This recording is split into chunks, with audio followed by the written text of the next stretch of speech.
Ready? I'm ready.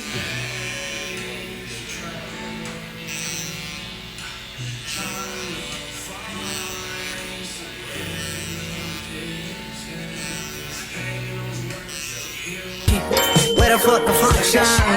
Where the fuck the function? The way I feel right now, I feel like we need to be all alone. So if you just playing around, you need to tell your girl take a fine ass home, and that's real. Yes, real gang. Yes, I did it. I did it.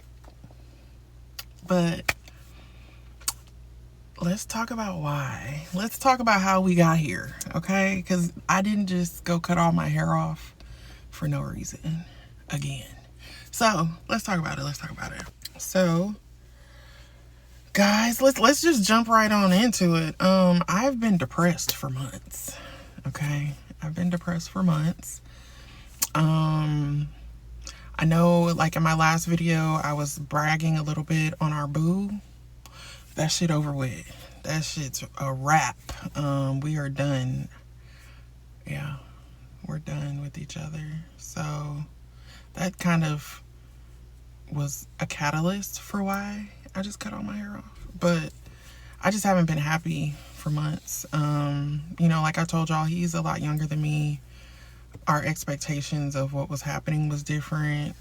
I was trying to stick through it and, you know, trying to pay too much attention to the potential that it could be instead of just seeing it for what it was. He's a little bit of a manipulator. He's a liar. He's a cheater. You know what I'm saying? So it wasn't gonna work, y'all. It wasn't gonna work. We had some emotional stuff transpire, and everything has kind of come to a head in the last couple of weeks, to where this past weekend we had a full-on like fallout. So you won't be hearing about our boo anymore, okay? Because he ain't our boo no more. He ain't our boo. And on top of that, y'all, like, y'all know, well, I don't know if I've told y'all, but I've been going to therapy for a few years at this point, on and off. And during the beginning stages of our relationship, I actually was able to graduate from therapy. He kind of helped regulate my nervous system a little bit.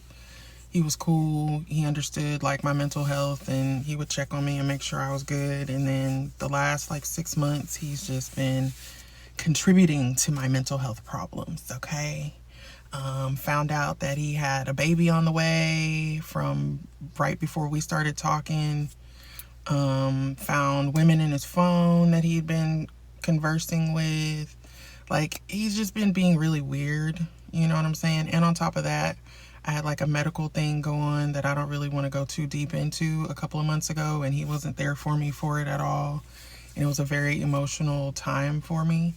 And so I've started drinking more, which I shouldn't. And that's created me to lash out more. So when I start drinking, then all of the emotions that I've been holding in because we can't communicate effectively come out like a volcano. And I've said and done a lot of things that were highly inappropriate that I shouldn't have done.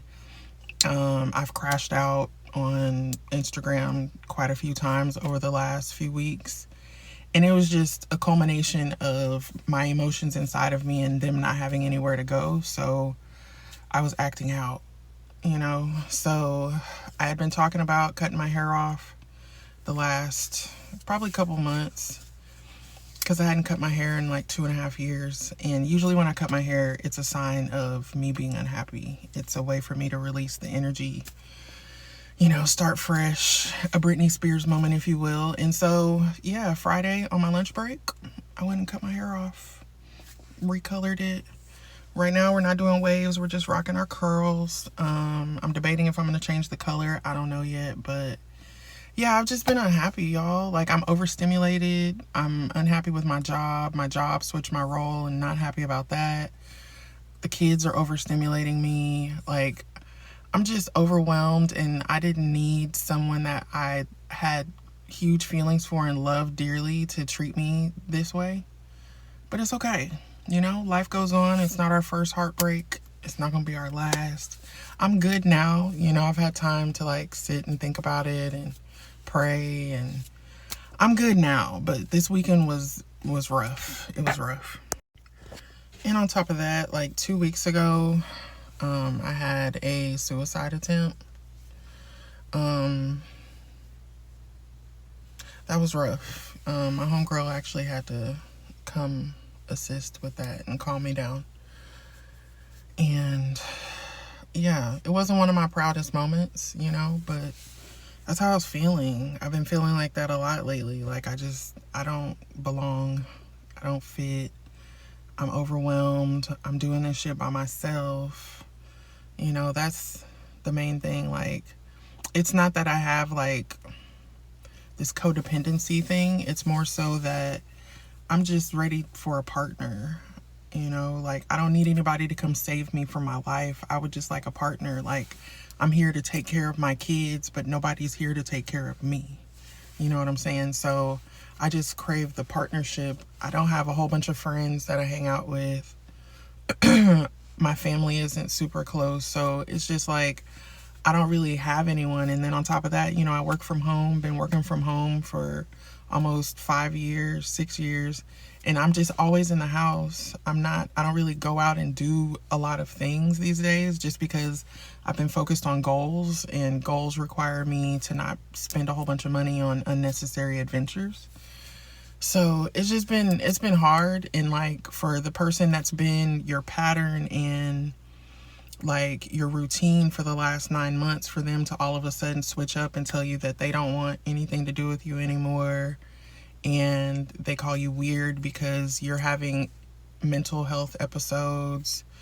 Like, it went from somebody that was very caring and loving and understanding to somebody that was just like, I can't do this anymore, you're too much. And that's not what somebody needs when they're already feeling like they're too much. You know what I'm saying? Now, I'm not gonna lie, I understand that I probably have been a lot over the last couple months, but it comes from somewhere. It comes from not feeling emotionally safe with somebody.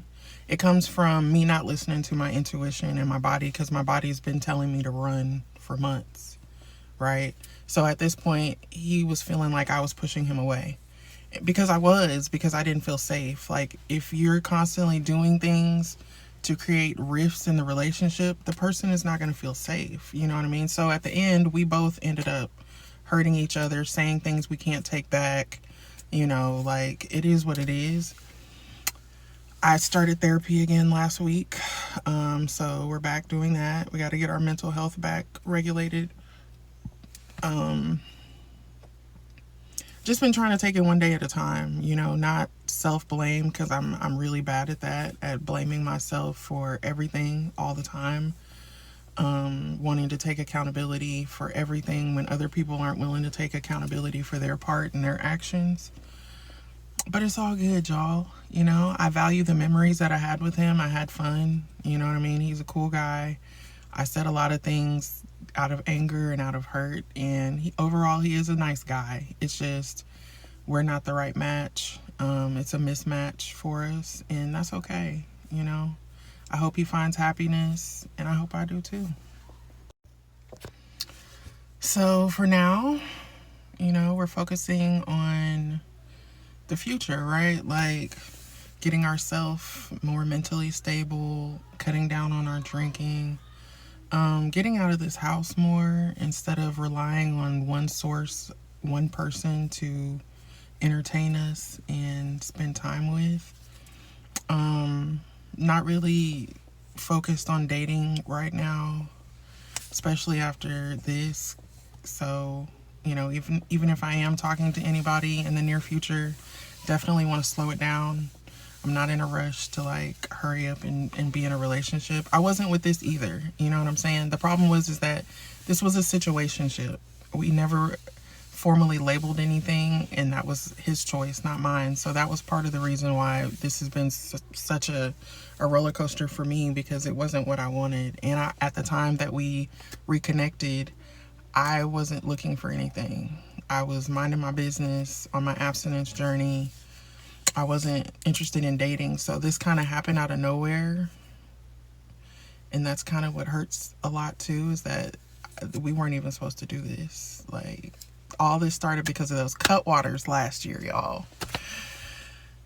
And here we are, 9 months later, hurt.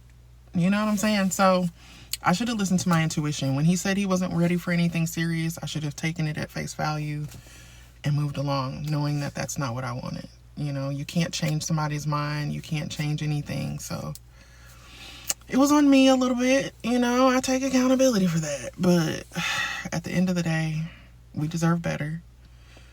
I don't want to say I wasted time because I learned a lot of valuable things about myself and things that I expect in the future going forward from a partner. So it was a lesson, you know, and I appreciate the lesson. But yeah, y'all, that's it, you know? That's it. On to bigger, better, happier, more blessed. That's it, you know? Time for a new chapter. It's summertime. You know, we done lost all this weight. We don't got nobody holding us back, controlling us, you know, trying to make it seem like we need to be one way. And no, that's another thing, y'all. The control factor in trying to control my narrative. I don't like that. I don't like when somebody wants me to change myself completely in order to make them comfortable and they're not willing to do the same. So that's part of the problem why I started getting that way. That's a little triggering for me to have somebody like enjoy who I am in the beginning, but then they want to change me in order to make themselves more comfortable, even though they're not willing to make certain changes for me. So yeah, we're back to the regular scheduled program, y'all. So I'll see y'all on the next one. Toodles.